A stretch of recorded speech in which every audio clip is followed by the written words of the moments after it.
Welcome to JR media. Tirumala Srivari laddu ప్రసాదంపై కూటమి ప్రభుత్వం చేసిన అసత్య ఆరోపణలకు వ్యతిరేకంగా శ్రీకాకుళం జిల్లా పలాస నియోజకవర్గంలో వైఎస్ఆర్ కాంగ్రెస్ పార్టీ ఆధ్వర్యంలో ప్రత్యేక పూజలు నిర్వహించారు.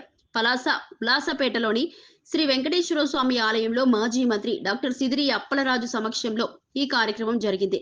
గత వైసీపీ ప్రభుత్వ హయాంలో లడ్డూ ప్రసాదంలో కల్తీ జరిగిందంటూ కూటమి ప్రభుత్వం చేసిన ఆరోపణలను సుప్రీంకోర్టు అసత్య ప్రచారంగా పేర్కొంటూ క్లీన్ చీట్ ఇచ్చిన నేపథ్యంలో ఈ పూజలు చేపట్టినట్లు వైసీపీ నేతలు చెప్పారు. కూటమి నాయకులకు మంచి బుద్ధి ప్రసాదించాలని, హిందూ భక్తుల మనోభావాలను దెబ్బతీసే రాజకీయాలు మానుకోవాలని స్వామివారిని ప్రార్థించారు.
ఈరోజు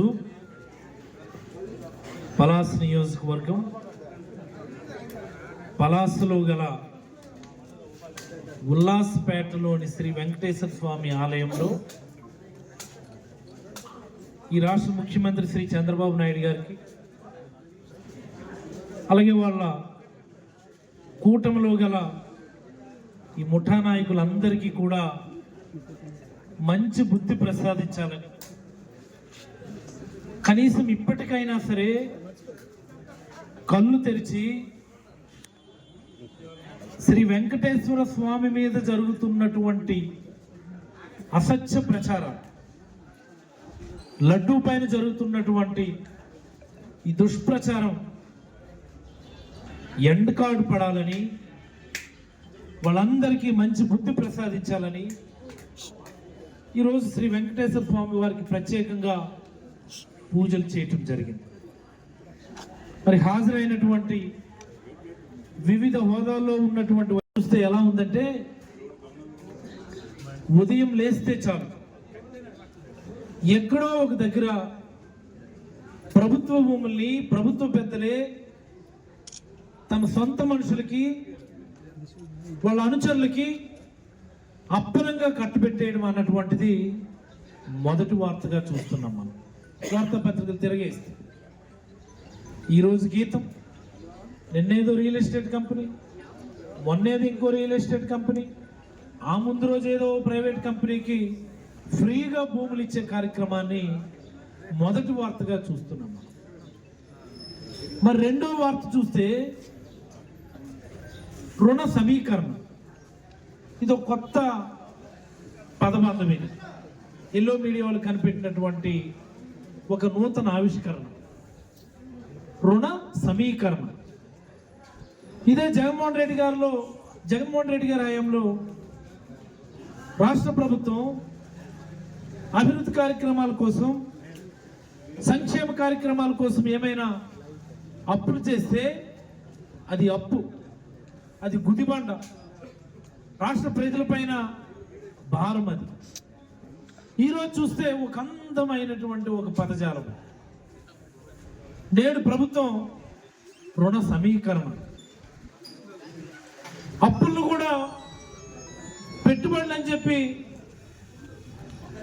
అబద్ధాల మాదిరి చూపించేటటువంటి వార్త రెండో వార్త చూస్తున్నాం. మరి మూడో వార్త, సాక్షాత్తు ఈ రాష్ట్ర హోంమంత్రి సోషల్ మీడియాలో పెట్టింది, నిన్న మొన్న చూశాను నేను.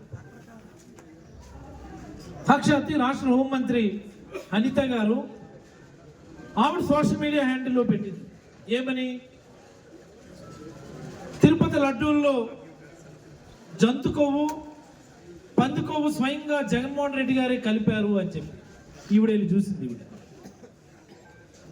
ఈవిడ వెళ్ళి చూసింది. సోషల్ మీడియాలో అసత్య ప్రచారాల మీద ప్రభుత్వం నియమించినటువంటి గ్రూప్ ఆఫ్ మినిస్టర్స్కి ఈవిడ మెంబర్. ఈవిడే నోటిఫికేషన్ ఇస్తుంది, ఈవిడ హ్యాండిల్స్ ఈవిడ పెడుతుంది, ఈవిడేమో సోషల్ మీడియా దుష్ప్రచారాన్ని అరికడుతుంది అట. ఈవిడ మన రాష్ట్రానికి హోంమంత్రి. మన దౌర్భాగ్యం,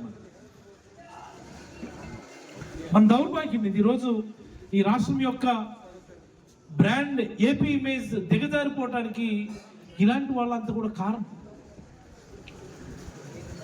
ఈరోజు అలయన్స్ గవర్నమెంట్లో ఉన్నటువంటి నాయకులందరి మాటలు మనం చూస్తే జగన్మోహన్ రెడ్డి గారే స్వయంగా బకెట్ పట్టుకొని ఓ బకెట్లోనేమో పందికోవు, ఇంకో బకెట్లోనేమో ఫిష్ ఆయిల్ పట్టుకొని వెళ్ళి దగ్గరుండి 2 బకెట్లతో ఆ తిరుమల లడ్డూ తయారీలో మిక్స్ చేసిన విధంగా వీళ్ళ మాటలు.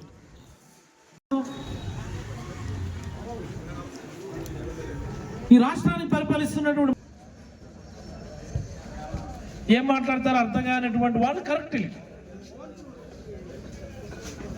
ఎలాగో టీటీడీకి అంతర్జాతీయంగా ఆస్తులు ఉన్నాయి కాబట్టి డిమాండ్ చేసినా చేస్తారు. రేపు పొద్దున ఈ భారతదేశంలో కోర్టుల మీద మాకు నమ్మకం లేదు, అంతర్జాతీయ కోర్టులో దీన్ని విచారణ జరిపించండి.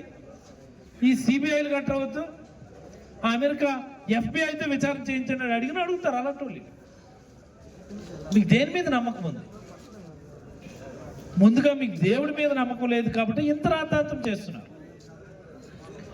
మీరు మాట్లాడే ప్రతి మాట, తిరుపతి లడ్డూ పైన, తిరుమల వెంకటేశ్వర స్వామిని ఉద్దేశించి మీరు మాట్లాడే ప్రతి మాట కూడా అది బూమరాంగై మళ్ళీ మీ అందరి నాశనాన్ని కోరుకుంటుంది తప్ప మరొకటి కాదు అని నేను ఈ సందర్భంగా అయితే తెలియజేయదలుచుకున్నాను. ఇప్పుడు చంద్రబాబు గారు అన్నారో లేదో, ఒక ఆయన వచ్చాడు, మెట్లు కడిగాడు, దీక్ష చేశాడు, ఓ పెద్ద సభ పెట్టాడు, ఓ డిక్లరేషన్ అని చెప్పి. మరి ఈరోజు ఎక్కడున్నారు వీళ్ళంతా? ఈ సిబిఐ సిట్ రిపోర్ట్ వచ్చిన తర్వాత వీళ్ళు ఎవరు కనబడరేమి? సిబిఐ సిట్ స్పష్టంగా చెప్పింది కదా అందులో యానిమల్ ఫ్యాట్ లేదు బాబు అని. ఈరోజు ఎందుకు ఎవరు మాట్లాడు? ఇప్పుడు చేయాలి దీక్ష, ఇప్పుడు చేయాలి ప్రాయశ్చిత యాత్రలు, ఇప్పుడు చేయాలి, అప్పుడు కాదు. తప్పైపోయిందని చెప్పి ప్రాయశ్చిత దీక్ష చేయాల్సినటువంటి సందర్భం ఇది అని కూటమి నాయకులందరికీ కూడా నేనైతే తెలియజేయదలుచుకున్నాను. నిజంగా ఏదైనా తప్పిదంగానే జరిగి ఉండుంటే అది ఎప్పుడు జరిగిందండి? 2024 జూలైలో వచ్చినటువంటి కంటైనర్. 2024 జూలైలో ఏ ప్రభుత్వం ఉంది అధికారంలో? చంద్రబాబు గారు కదా ముఖ్యమంత్రి, చంద్రబాబు గారు అధికారులే కదా అక్కడ అందరూ కూడా. అందులో ఏవో తేడాలు ఉన్నాయని చెప్పి వెనక్కి పంపించామని చెప్పి దీదెన్ టీటీడీఓ చెప్పారు చాలా స్పష్టంగా, వెనక్కి పంపించాము, మేము దాన్ని వాడలేదు అని. అక్కడ అయిపోయింది ఇష్యూ. అసలు టెక్నికల్గా మాట్లాడాలంటే కేవలం రాజకీయం చేయాలని, వైఎస్ఆర్ కాంగ్రెస్ పార్టీని బదనాం చేయాలన్నటువంటి కుట్ర తప్ప మరొకటి కాదు. ఇందులో ఏమైనా కేసులు గీసులు పెట్టాల్సి వస్తే జగన్మోహన్ రెడ్డి గారి మీద బురద చల్లుతున్నందుకు, వైఎస్ఆర్ కాంగ్రెస్ పార్టీని బురద చల్లుతున్నందుకు ఒక కుట్రపూరితంగా, ఒక ఆర్కెస్ట్రేటెడ్ క్రైమ్ మాదిరి ఎంటైర్ అలయన్స్ నాయకులు మాట్లాడుతున్నటువంటి తీరు వాళ్ళ మీద ఈ కుట్ర కోణంకి సంబంధించినటువంటి కేసులు పెట్టండి. ఈ రాష్ట్రంలో మత కల్లోలాలు సృష్టించేటటువంటి ప్రయత్నం చేస్తున్నారు, తీసుకొస్తామన్నారు ఈ అధికారంలో ఉన్నటువంటి నాయకులే. మతపరమైనటువంటి అల్లలు సృష్టించడానికి, మతపరమైనటువంటి అసమానతలు సృష్టించేటటువంటి ప్రయత్నం చేస్తున్నందుకు ఈ కూటమి నాయకులందరి మీద కేసులు పెట్టాలి. ఈ రోజు కాకపోయినా రేపొద్దున ఖచ్చితంగా ఈ పని జరుగుతుంది.